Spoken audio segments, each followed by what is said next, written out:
So hello everyone, and this is the King of Reddit! And today we're going to be looking at r/askreddit, and in this video it's Reddit, what's an unknown fact that could save your life? So without further ado, let's get on to this. Probably said already, but bad CPR is better than no, even if you're unskilled. You literally cannot make the person more dead, as being dead is what predicates CPR. If you have a puncture wound to the chest or abdomen, the first thing you should do is place a non-porous, think plastic bag object over the wound. It will prevent tection pneumothorax. A tourniquet is quite simple to put on and can save a life even if there is no other option. Place close to the site or near, not on, a joint. Never remove a tourniquet once placed, as clots can travel from to the brain and lungs. Also, mark the time you put it on. If you're at an accident scene and have no medical training, something you can do is collect information and help calm victims. This is quite helpful as it assists the paramedics with triage and helps potential injured person's heart rate down. Alternatively, learning how to hold C-spine. If your car ever gets stuck on a train tracks, look for a sign on crossing arms. This is the Railway 911 and is a number to call to stop traffic as well as your exact location. If you have been cut deeply, pack gauze into the wound as tight as possible, then hold pressure. If you are driving in the inclement weather, pay attention to truckers.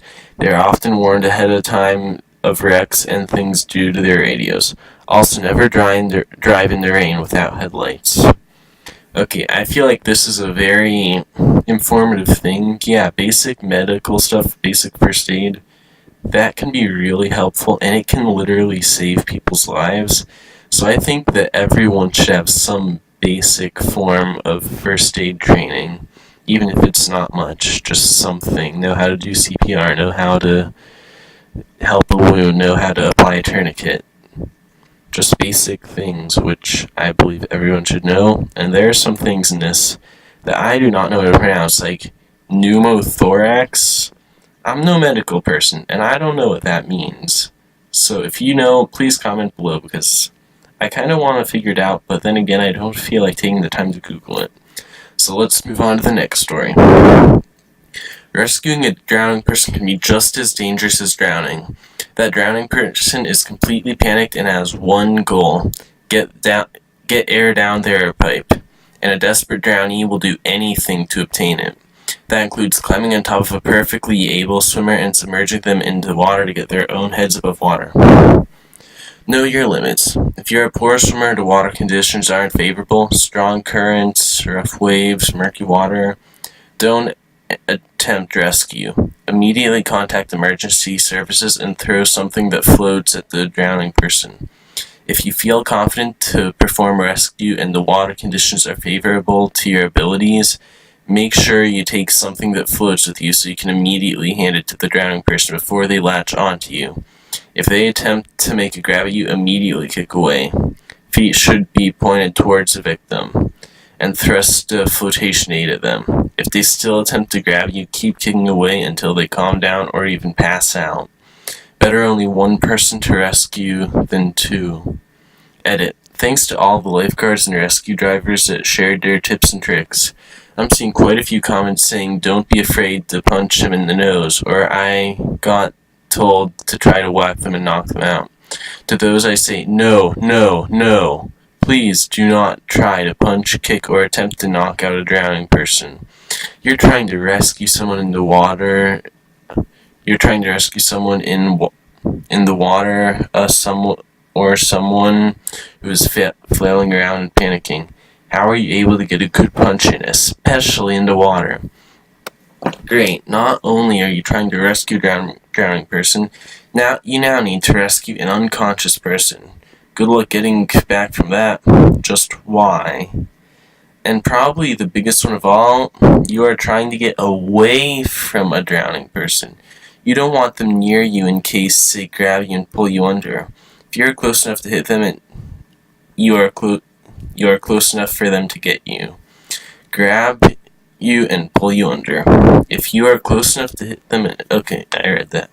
Trying to punch a drowning person is completely outdated and not only further endangers the person you're trying to rescue, but puts you at risk as well. As current and trained lifeguards have already commented, if a drowning person grabs you, swim down further underwater until they release you. Remember, the only goal of a drowning person is to be able to breathe and stop water getting in their lungs. If you're putting them underwater with you, that goal can't be achieved and they'll let you go of you.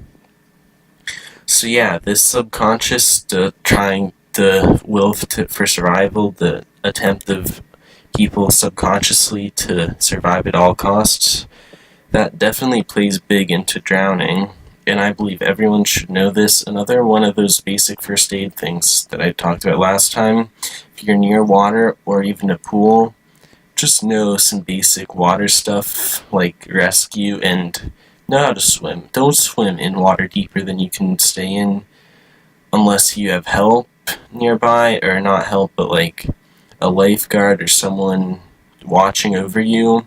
Don't go in deeper water, always bring someone else, stuff like that. Just basic precautions and safety in water. Don't be dumb, don't be stupid, don't go drunk alone into rapid currents. It's just a bad idea. Just know your basic stuff and you'll be good. Now on to the next story.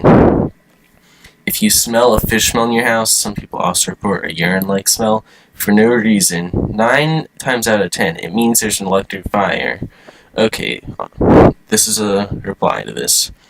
Oh my freaking god, I randomly smelled urine in my kitchen next to my stove last week, and I was so confused. I'm so glad nothing happened, but now I know. You may have just saved my apartment. There's a fishy smell in my room for the past 2 days and I couldn't figure it out. I get off work in 2 hours and I'm immediately looking into this. Oh my god, thank you. I would never have thought to Google it or anything. Update. Complex's AC units are outside bedroom window. By the time I got home this morning, maintenance man was already aware and had someone checking them. Smell was coming in through our window. Oops, that definitely wasn't supposed to happen. Okay. Never give an unconscious diabetic insulin. Please. It's quite likely to kill them. Yeah, don't... I would recommend looking for someone else or contacting. Like, just call the police or someone. If you're at, like, a park or an urban area, just find someone, like a doctor or a medical person or anything like that. Don't be stupid and give people this kind of stuff. Most of this is just basic sense training, but it's not really basic, and it's kind of higher level in sense, so it's not something that everyone knows, but it's something that a lot of people know. So now on to the next story. The best defense against an aggressive bear is to get some sort of large object, like a large tree or car, and just keep moving around it, keeping it between you and the bear until they get bored and leave. Bears are way faster than people in straight ways, but cannot maneuver around the objects as quickly due to how big they are. Do not try and climb the tree, just keep it between you and them. This is known as the squirrel defense. Now if there are 2 bears... Okay. This is one thing that I never thought I'd need to know, and I probably will never need to know, but you know, the more you know, the better. And now I know, if I see a bear, just like walk around the tree or car or something, and I'll be good. Good thing to know for next time I see a bear, which I currently have not seen one outside of a zoo. Drug users or alcoholics often use in the same place, with the same people, around the same time of day, so your body is conditioned to that, and when you're in these familiar situations, your body is basically preparing you to use drugs. When you switch up your normal routine, your tolerance is actually lower because your body wasn't triggered by your surroundings. This is important to consider to prevent people from overdosing by using a similar amount as normal in a situation where their tolerance wouldn't be the same. Situational specificity of tolerance effect. Okay, I feel like this is actually pretty useful to know. I did not know this, but this could be useful if you are a drug user or alcoholic, or if one of your close friends is, or a family member for that matter. If you get caught in a rip current and dragged out towards sea, don't try to swim against it. Swim parallel to the beach till you get out of the current and then make your way to shore.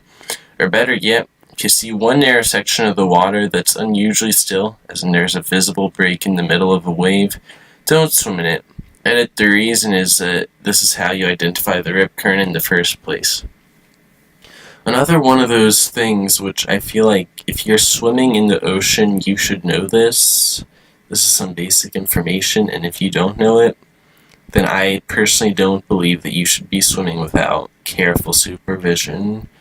Just for like personal safety, your own health could depend on this. Because this is some serious stuff. Like, if you don't have a lifeguard watching you and you get dragged out, you could actually drown if you don't know how to get out of a rip current. And that was it. So this was the King of Reddit! I hope you enjoyed the video. Don't forget to like, comment, subscribe. Comment what you think I could do better. Anything that would make this video of higher quality. So yeah, thank you for watching, and goodbye.